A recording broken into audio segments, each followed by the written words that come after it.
Buenas tardes a todos. Muchas gracias por la invitación. Ha sido un placer el volver a ser invitado para dar un salto desde el futuro. Como ustedes saben, yo hoy tengo casi 70 años.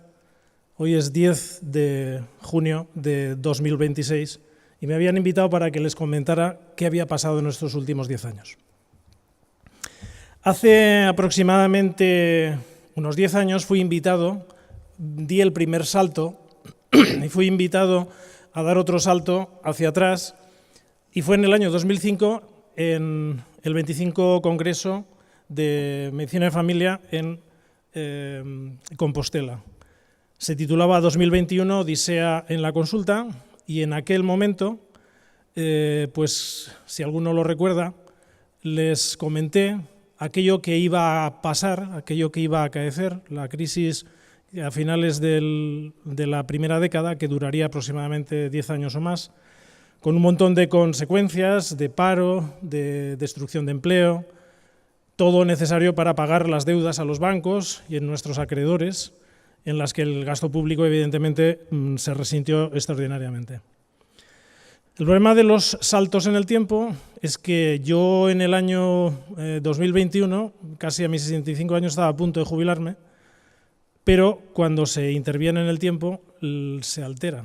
Y cuando volví, ahora a mis casi 70 años, estoy todavía trabajando.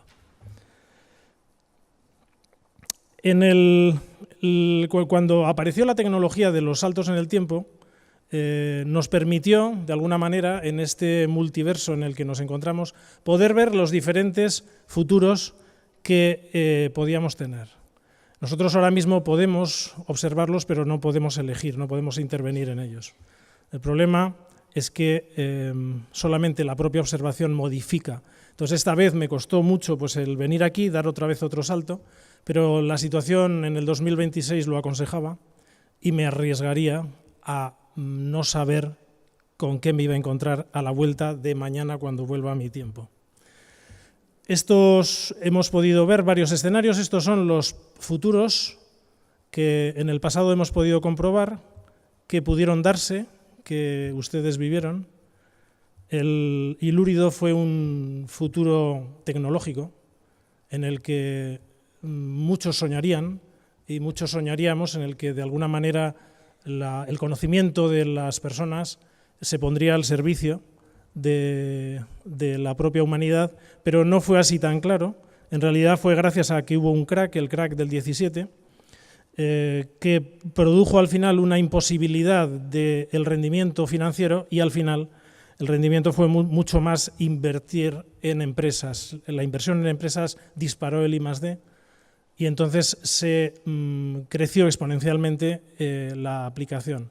En estos momentos la robotización es una realidad. Lo que pasa es que la parte negativa de la robotización es que nos está sustituyendo. Ya ha sustituido a las profesiones, diríamos, menos especializadas. Los auxiliares prácticamente han desaparecido, las enfermeras quedan pocos, y de los médicos empezamos. Y hay una clara controversia. Pero también hubo otro futuro. El futuro Nólido fue mucho más oscuro. Fue un futuro en el que casi se puede decir que se dejaron llevar por la propia condición humana, por la propia codicia, por la propia forma natural, inercial del pensamiento. Evidentemente también tuvimos la crisis del 17, que junto con los problemas de las multas que se recibió, tuvo un impacto tremendo sobre el sistema, y hubo una conferencia, la conferencia de Olite, en el año 2019, en el que las presiones tan grandes por parte de las comunidades autónomas por los excesos de demanda, de no se podía pagar, pues al final terminó haciendo crack el sistema y se mutualizó el sistema. El sistema se mutualizó a la americana, y el sistema sanitario tal como lo conocíamos ya no lo tenemos, ahora tenemos un modelo parecido. Pero sin embargo me interesaría casi más fijarme en el otro futuro, en el futuro también curioso, que también pudo ocurrir, que ocurrió, y que de alguna manera se centró más en la parte de conocimiento, en la parte de análisis de tesón que hubo. Lo cierto es que no sé qué futuro me encontraré, porque cualquier decisión personal o cualquier decisión colectiva al final las decisiones que ustedes tomen de su futuro influirán enormemente en mi pasado.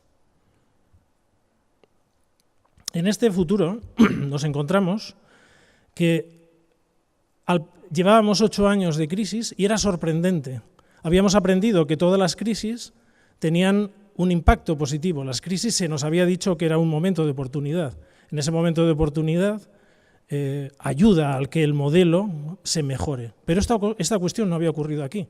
Habíamos tenido, si acaso, simplemente en este periodo, un pequeño receso, una pequeña ilusión por medio de los recortes, en los cuales se había reducido un poco ese momento final de destrucción a lo que iba el sistema y que estaba ralentizando esa situación, pero seguíamos sin saber qué es lo que estaba pasando. Esto se puede demostrar con los 8 años de la evolución de los datos de farmacia, que en la evolución del gasto mensual vimos en aquellos 8 años cómo pareció que al principio de la crisis, los 4 primeros años de la crisis, disminuía el gasto de farmacia, tras el copago volvimos otra vez a aumentar, pero realmente era un espejismo, porque la bajada de gasto de farmacia solamente fue por la presión que se hizo a los laboratorios, bajándoles los precios máximos. Porque la realidad es que la prescripción no varió en absoluto en ningún momento de la crisis. Los primeros 4 años de la crisis, en el momento más álgido de ella, pues íbamos con nuestra tranquilidad al 2,26 anual creciendo independientemente de lo que pasara. Tras la caída del copago, que es una presión que se hace sobre los pacientes, volvió otra vez a subir y estamos en estos momentos casi igual que al principio de la crisis sin que hubiéramos aprendido absolutamente nada. El primer año tras el copago fue aterrador. Hubo comunidades que subieron casi el 18% en su prescripción profesional. Efectivamente, algo pasaba que nos hacía preguntarnos que esta crisis no estaba funcionando como todas. Las crisis, y entendimos que era una crisis con C minúscula, y las crisis con C minúscula sí que efectivamente sirven para mejorar el modelo. Pero cuando es una crisis con C mayúscula, la crisis con C mayúscula huele a difuntos. Huele a cambio de final de época y te está incitando a una modificación de modelo, una modificación de paradigma. Eso fue lo que ocurrió en este pasado. Los grupos profesionales, fundamentalmente de primaria, concitaron a los partidos de cualquier color para que quitasen de alguna manera todas sus disputas que estaban generando sobre la ideología que tenía la sanidad. Porque ese conjunto de disputas nos estaba impidiendo poder hacer un análisis correcto de lo que estaba pasando. La salud y el derecho a la salud es un derecho social, era independiente de las disputas políticas. Y si no se analizaba con profundidad y con corrección, la sostenibilidad del mismo se hundía. Se necesitaba, por tanto, un análisis desapasionado y realmente preciso. La sanidad estaba realmente enferma, necesitábamos salvar al paciente y para salvarlo necesitamos un buen diagnóstico. Y para comenzar a hacer un buen diagnóstico necesitábamos llamar a las cosas por su nombre. Para llamar a las cosas por su nombre, la primera cuestión que nos empezamos a encontrar fue que no funcionaban los sistemas de gestión de recursos, por mucho que se hubiesen tratado de adecuar a lo largo de estos años. Quedaba claro que era la clave la gestión del comportamiento. La empresa sanitaria es la única empresa que tiene una inversión de la relación jerarquía-poder. En una empresa normal, la jerarquía, que son pocos, tiene un gran poder. Sin embargo, en la empresa sanitaria, quien tiene el poder es la base. Por fin, los directivos y los gestores, que ellos teóricamente detentan el poder, no lo tienen, aceptaron y apreciaron que la clave estaba en el profesional, como habíamos visto en el tema de la prescripción de farmacia. Estaba en el bolígrafo, en la indicación prescripción. Por tanto, si evidenciábamos que estaba en los profesionales, había que analizar cuáles eran las claves de comportamiento excelente o comportamiento ponzoñoso de los profesionales y hablar posteriormente con ellos. Encontramos que las medidas con las que estábamos acostumbrados a medir el sistema sanitario, que eran las carteras de servicio y diferentes tipos de medidas, no reconocían la realidad, porque la realidad no se mueve de una manera lógica, de una manera bisectriza, más actividad, más consumo, sino precisamente al revés. Y no puede identificar a los individuos excelentes como el A, que hacen mucha actividad con poco consumo, de los individuos incompetentes o, diríamos, de poco valor profesional. Cuando aceptamos que la medición del sistema tendría que utilizarse con la globalidad de la información del sistema, no con carteras, con parcialidad de servicios y midiendo todos los costos directos, encontramos que la relación no estaba asociada o no podía explicar de alguna manera el comportamiento tan dispar, la distribución poblacional. Cuando estandarizabas las poblaciones nos encontrábamos que había una regla de cuartos en que distribuían los profesionales por aquellos que hacían más actividad por menos consumo, más actividad por más consumo, menos actividad por menos consumo y menos actividad por más consumo. Esta situación prácticamente era desconocida en el sistema. Y lo más grave del sistema es que los individuos que sin embargo sí que podían darnos la pista eran los excelentes y eran realmente invisibles. Los invisibles nos mostraban que la media de su productividad o de su efectividad era del 350% y los extremos que hay en estos momentos de efectividad y coste en el sistema es del 800% entre extremos, que es imposible de explicar por las claves poblacionales y solamente por las claves de praxis. Esto nos demostraba, además de ello, nos demostraba que durante muchos años habíamos eludido el reconocer el síndrome del paracaidista del paciente, que el paciente, incapaz de poder reconocer este tipo de profesionales, caía en el que podía. Necesitábamos, por tanto, empezar a analizar, llamando a las cosas por su nombre, qué es lo que estaba ocurriendo. Y nos encontrábamos con 4 situaciones diferentes que explicaban parte de la realidad. Y una de las que explicaba era el estilo de práctica, el verdadero verbo de acción que tienen los profesionales. No nos bastaba que fuese entretener, controlar o atender. Tendría que ser claramente resolver. Pero resolver el global de las necesidades sanitarias existentes. No se estaba midiendo la actividad como una actividad en base poblacional, sino se estaba midiendo la actividad como el número de visitas. En esta realidad de las 15.000 necesidades existentes más o menos de media que tienen por cupo, nos movemos entre 2.000 y 12.000 en poblaciones estándar. Un propio profesional mueve para la misma población 2.000 y otro 12.000. El que hace 2.000 tiene 50 visitas al día y 1,5 millones de costo, mientras que el que hace 12.000 tiene 25 visitas al día y 500.000 de costo en general.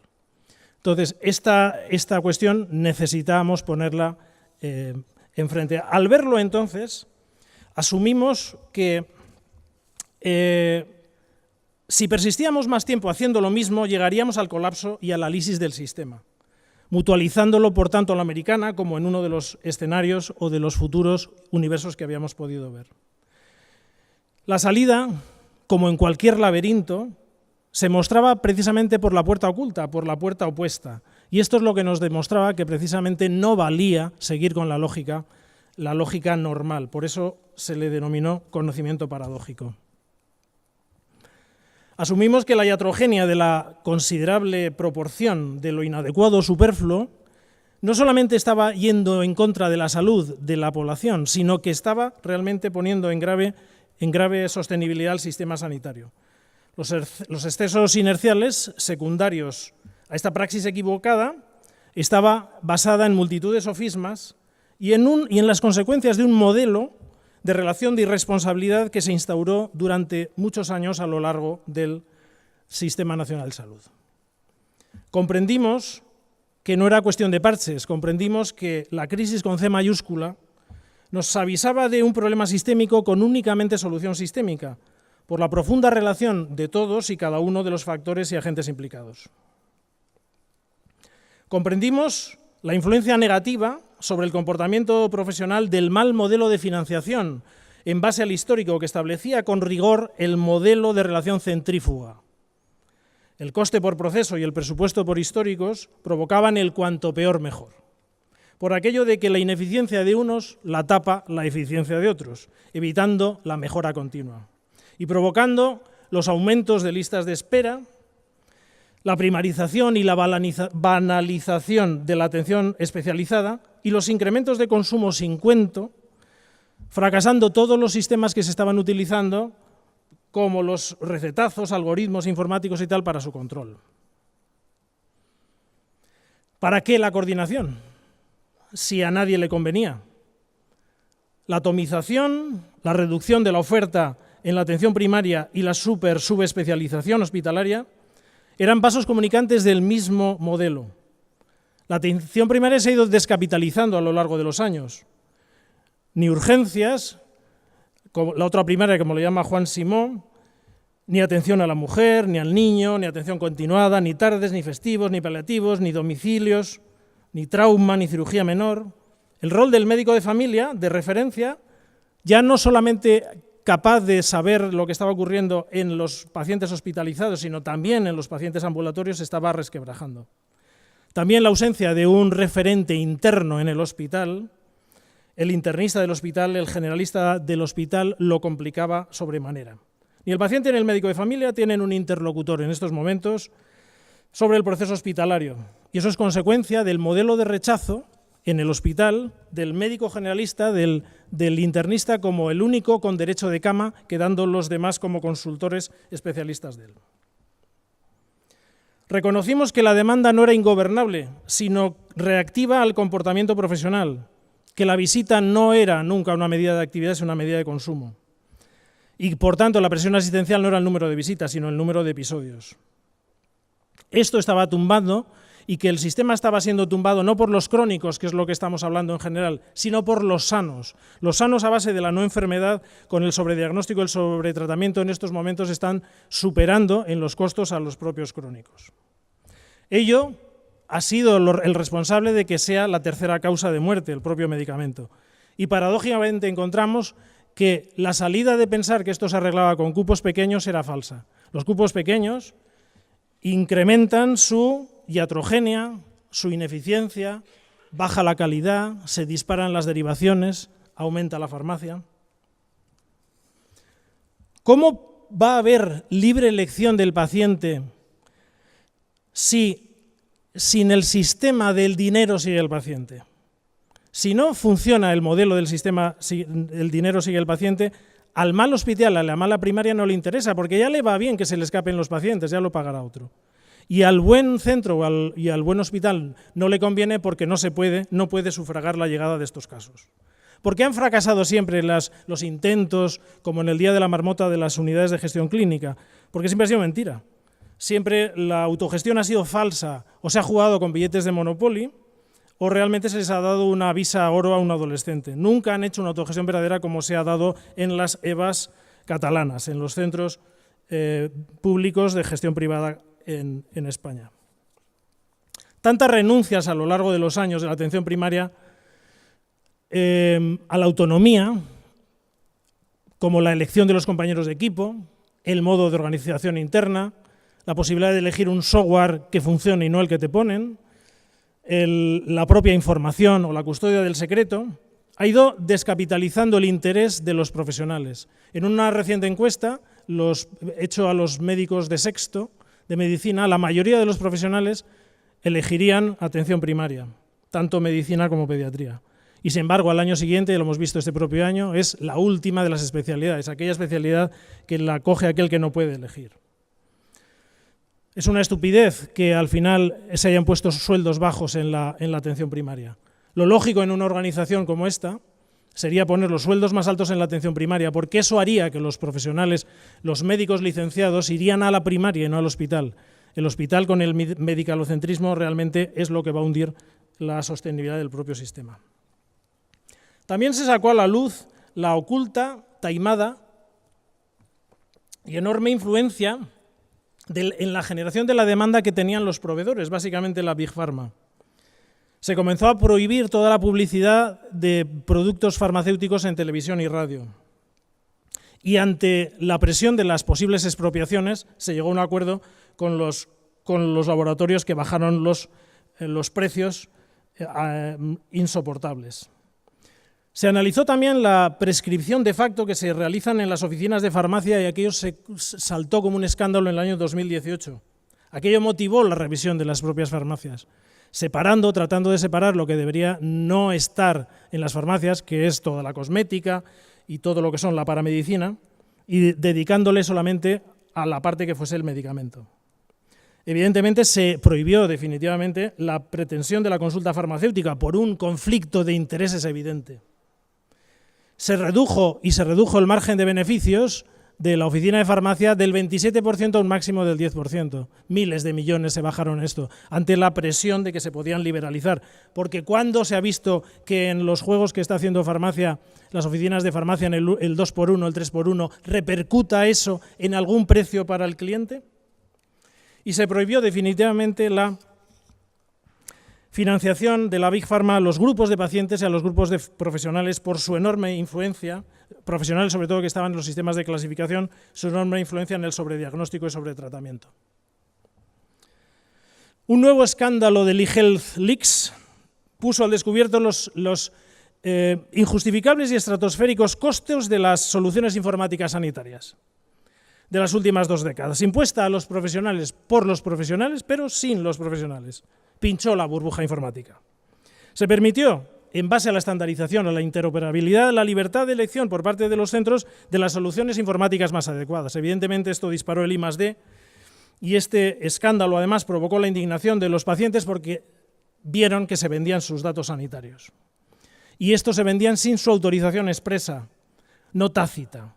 Y por fin se estableció con la directiva del año 2015-2016 de la Comunidad Europea el derecho al opt-in y al opt-out, es decir, el derecho a no permitir la entrada de datos confidenciales en las bases de datos sin la autorización explícita.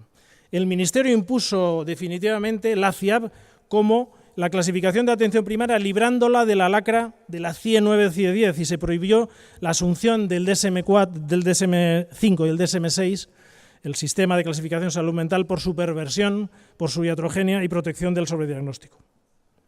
El proyecto de Senfic tuvo un papel muy activo en la racionalización de la información en base a estandarizar el modelo de datos crítico para las medidas de efectividad y eficiencia. El establecimiento de cápitas hospitalarias y primaria, con el modelo de gestión del dinero sigue el paciente, más la publicación de los niveles de efectividad y eficiencia de los centros sanitarios, procuraron definitivamente hundir y romper el síndrome del paracaidista, y el paciente tuvo desde ese momento una libre elección informada y real. Este derecho más el derecho de opt-in y opt-out al final apoderaba al paciente, pero le daba una realidad de deberes y haberes con la cofinanciación, la corresponsabilidad en la urgencia hospitalaria para evitar los abusos que se estaban dando.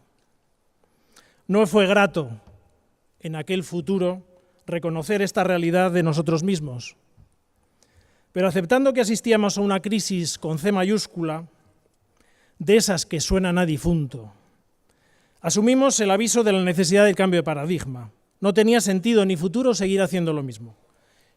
Si comprendíamos que la clave radicaba en el profesional, la solución no podía ser más que un modelo sanitario en base profesional, con el paciente en el centro, apoderado con los dos grandes poderes, el de la potestad real de la gestión de su intimidad, el opt-in, el opt-out, y la libre elección informada.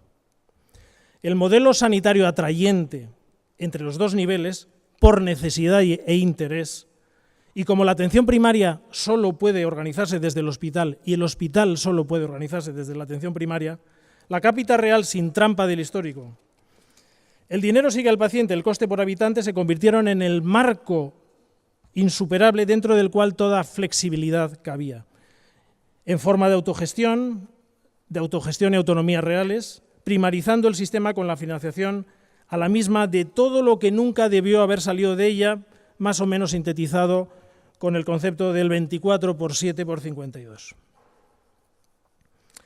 Senfic promocionó el acuerdo sanitario para la primarización y así evitar el colapso y asegurar la sostenibilidad para las generaciones venideras. Todos los partidos políticos de todos los colores firmaron el Acuerdo de Vitoria de 2018, el nuevo modelo sanitario en base poblacional, profesional. Se comprendió lo inteligente de pagar mejor a la atención primaria para atraer a los médicos y así contrapesar el hospitalocentrismo destructivo. Si el gasto medio en aquellos momentos, gestionable, farmacia, ITES, derivaciones de un cupo medio es de casi 1 millón de euros al año, 900.000 euros, más una desviación estándar de más o menos 300.000, eso quiere decir que nos estamos moviendo para la misma población en estos momentos entre 300.000 euros y 1,5 millones de euros para la misma población,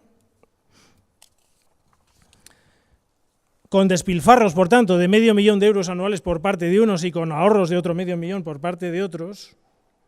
¿No era más lógico pagar mejor a los mejores para atraerlos y fidelizarlos?